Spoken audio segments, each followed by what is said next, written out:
कर्म ज्ञान से अज्ञात मानव कोई महामानव नहीं, केवल अज्ञानी है।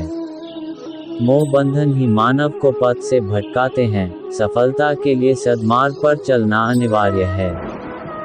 योगियों की भांति ही ध्यान केंद्रित करना सीखें, जहां स्वार्थ का कोई स्थान न हो। मनुष्य जैसा लेता है आहार, वैसे ही बन जाते हैं उसके विचार।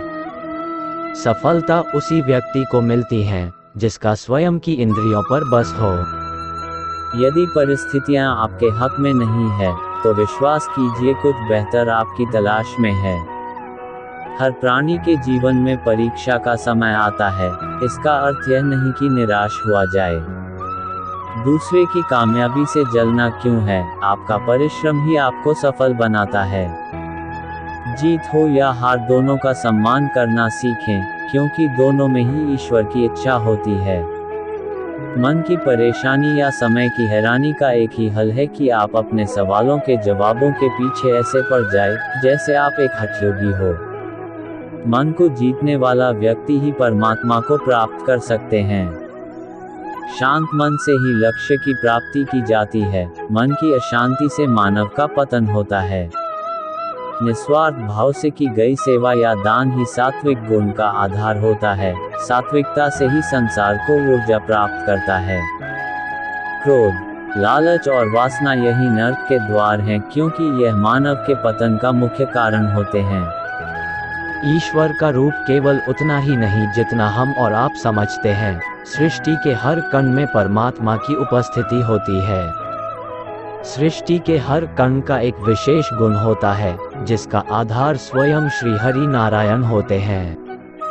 अति से ज्यादा खाना खाने वाला मानव आलस के रथ का सारथी बनता है।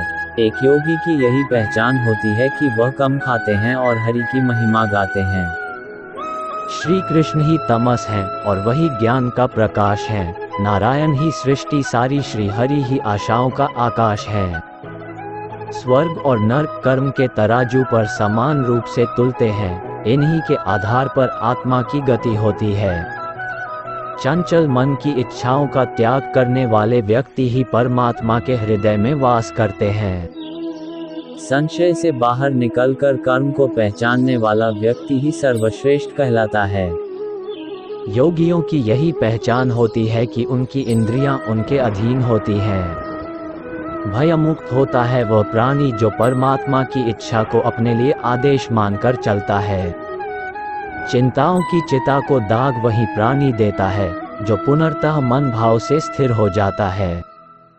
सच्ची श्रद्धा और परमात्मा के प्रति समर्पण तभी सफल माना जाता है जब उसमें कोई शंका न हो। जीवन में अपने पथ से भटकने वाला व्यक्ति कभी भी परमात्मा की प्राप्ति नहीं कर सकता, फिर चाहे वह कितना भी कुछ क्यों न कर ले।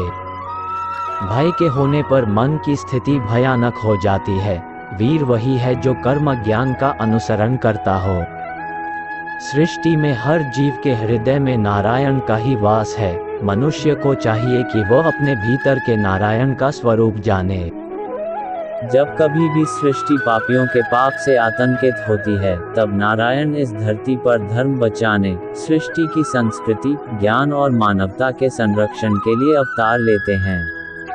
परमात्मा की लीलाओं को जिसने शून्य होकर जान लिया, उसने जीवन के अनंत ज्ञान की प्राप्ति कर ली। राजसी, तामसी और सात्विक के आधार पर ही मानव के गुण, प्रकृति और व्यवहार का निर्धारण होता है। जीवन का एक ही सार होता है, श्रीमद् भागवत गीता। यही सार यदि जीवन का आधार बन जाए तो जीवन सफल बन जाता है।